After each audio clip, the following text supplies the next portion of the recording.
কথা বলেছিলেন, কিন্তু ভেতর থেকে আমরা যা শুনেছি সেটি হচ্ছে যে আপনার প্রধানমন্ত্রীর পুত্র জনাব সজীব ওয়াজেদ জয়কে নিয়ে প্রশ্ন করা, সে সময়কার প্রধানমন্ত্রীর পুত্র সজীব ওয়াজেদ জয়কে নিয়ে প্রশ্ন করায় আপনার আমি এটাকে পরিণতি বলবো না, আপনাকে এই ঘটনার মধ্যে দিয়ে যেতে হয়েছিল। আপনি কি এই বিষয়ে কিছু বলবেন?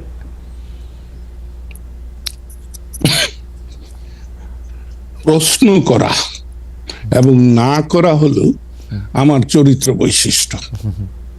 আমি যে কোনো বিষয়ে যে কাউকে আমি প্রশ্ন করেছি।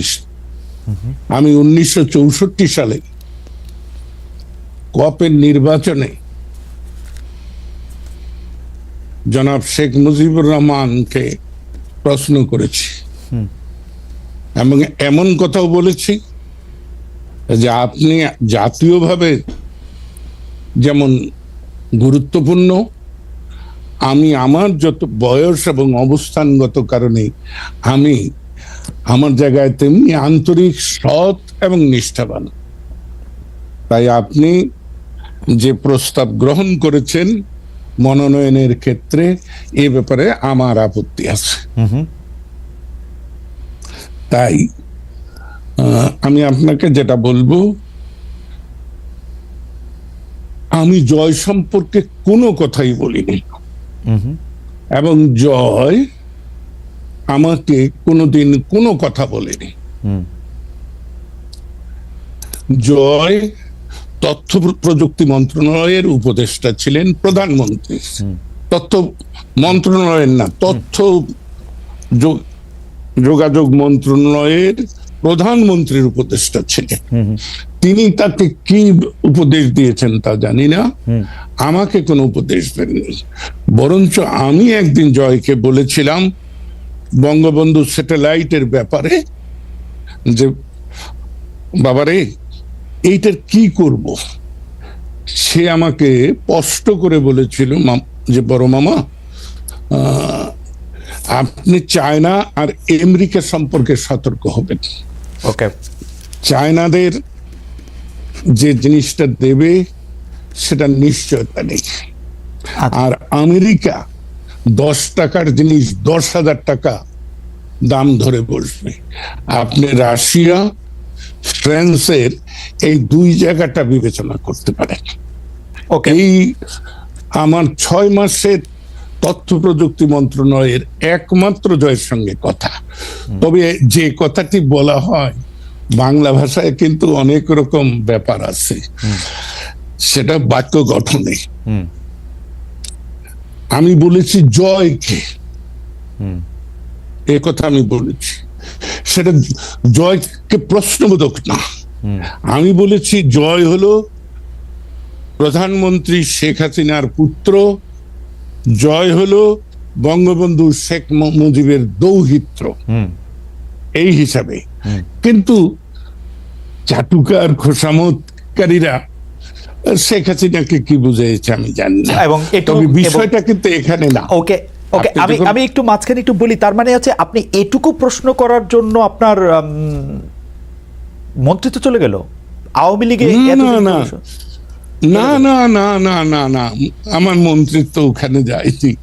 আমার আওয়ামী লীগ থেকে বহিষ্কার ওখানে হয়নি, হয়েছে কায়েমি স্বার্থবাদ। আমি শাসন ব্যবস্থায় আওয়ামী লীগের অভ্যন্তরে যে লুটেরা শ্রেণী, আমি নাম ধরে বলি, শেখ সেলিম, হাসনাত আব্দুল্লাহ, লিটন থেকে শুরু করে প্রত্যেকের সম্পর্কে আমি প্রশ্ন তুলেছি। শেখ হাসিনা সম্পর্কে আপনি কোনো প্রশ্ন তুলছিলেন? কার সঙ্গে? শেখ হাসিনা সম্পর্কে না, আমি শেখ হাসিনাকে সবসময় হাসতে হাসতে বলতাম, কারণ এক সময় তো তুই তুকারি করেছি।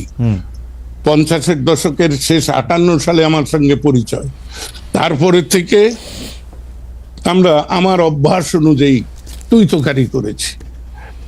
কিন্তু আমি যখন 2001-এর জাতীয় সংসদ নির্বাচনে ভোট ডাকাতির কারণে পরাজিত হই, তারপরে আমি সিদ্ধান্ত নেই যে আমি রাজনৈতিক অঙ্গনে থাকবো কি থাকবো না, নির্বাচনী ব্যবস্থার মধ্যে থাকবো কি থাকবো না। তখন আমি নিজে নিজেই ভেবে নেই যে শেখ হাসিনাকে যদি আমি তুই তোকারি করি তাহলে শেখ হাসিনা আমাকে কেন সম্মান করবে, তাই আমি তখন থেকে তাকে আপনি বলার শুরু। ওকে, আমরা সরি আপনাকে ইন্টারাপ্ট করার জন্য, আপনি ওই জায়গায় বলতেছিলেন যে কেন আপনার মন্তব্য চলে গেল শেখ সেলিম, হাসনাত আব্দুল্লাহ, আচ্ছা, আমি সেইটা বলতেছি। জি সেইটা নিয়ে হ্যাঁ হ্যাঁ, সব জি ওই যদিও তারা শেখ পরিবার দাবি করে, আসলে তো পরিবার বলতে কি বা নরনারী, তার সন্তান, বৃদ্ধ পিতামাতা থাকলে তারা, কিন্তু এরা তো শেখ পরিবারের আত্মীয় স্বজন।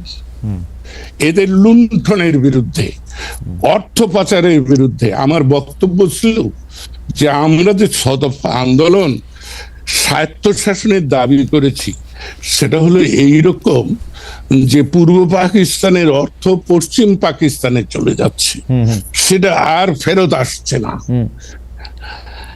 আমরা তো একই কাজ করছি আওয়ামী লীগ রাষ্ট্র ক্ষমতায় এসে। সেটা কি?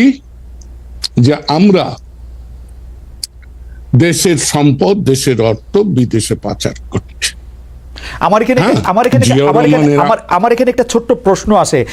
আপনি যাদের কথা বলছেন যে শেখ সেলিম, হাসনাত আব্দুল্লাহ, জনাব লিটন, তারা আসলে রাইটলি আপনি পয়েন্ট আউট করছেন যে তারা বিভিন্ন ধরনের লুটপাটে অংশ নিচ্ছে এবং আপনি সেটা নিয়ে প্রশ্ন তুলেছেন, কিন্তু আপনার কাছে কখনো মনে হয় নাই শেখ হাসিনার ডাইরেক্ট ব্লেসিং না থাকলে, ডাইরেক্ট অংশগ্রহণ না থাকলে তাদের পক্ষে কোনোদিন এই লুটপাট করা সম্ভব না? এটা কি বললেন, এটা কি বললেন খালেদ?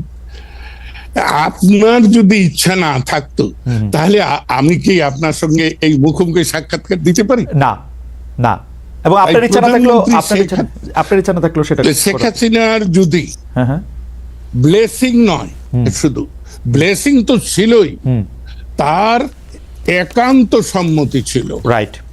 এবং এই ব্যাপারে আমি ছেলেটিকে পছন্দ করি আর না করি, সোহেল তাজ সে কিন্তু এক সাক্ষাৎকারে বলেছে যে আপা আমাকে বলেছিল যত পারো অর্থ জোগাড় করো।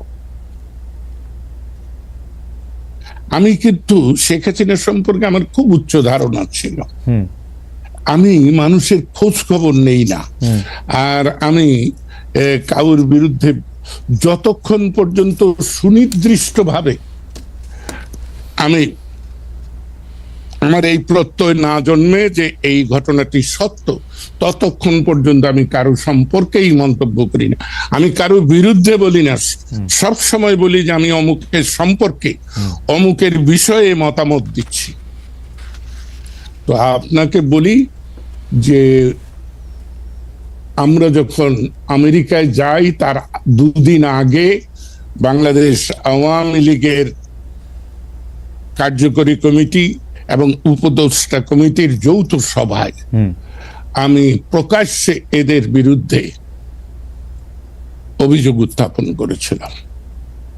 আমার এখানে আমি একটু ছোট করে দুইটা বিষয়ে জানতে চাই যে আপনি তো জানেন যে 2013 সালে যে নির্বাচন ব্যবস্থা, 2014 সালে যে নির্বাচনের মধ্যে দিয়ে আওয়ামী লীগ সরকার আবার ক্ষমতায় আসলো, সেইটাতে আসলে কোনো নির্বাচন হয় নাই। 154টা সিটে আসলে বিনা প্রতিদ্বন্দ্বিতা নির্বাচিত হওয়ার পর আসলে কারো কোনো ভোটের দরকার না, আবার সরকার গঠন হয়ে গেছে।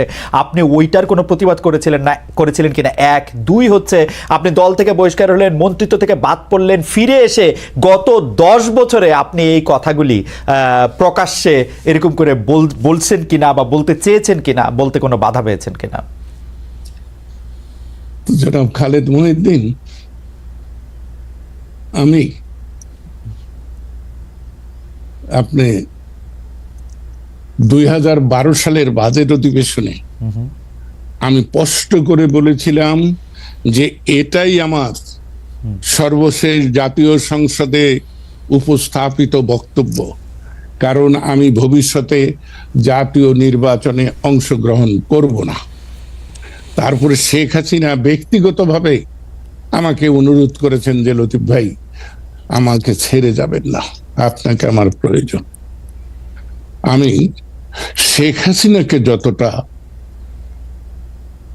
সম্মান করি বা স্নেহ করি, সমর্থন করি, তার চাইতেও আমি বহুবার বলেছি আমার ব্যক্তিগত দুর্বলতা শেখ ফজিলতুন্নেসা প্রতি।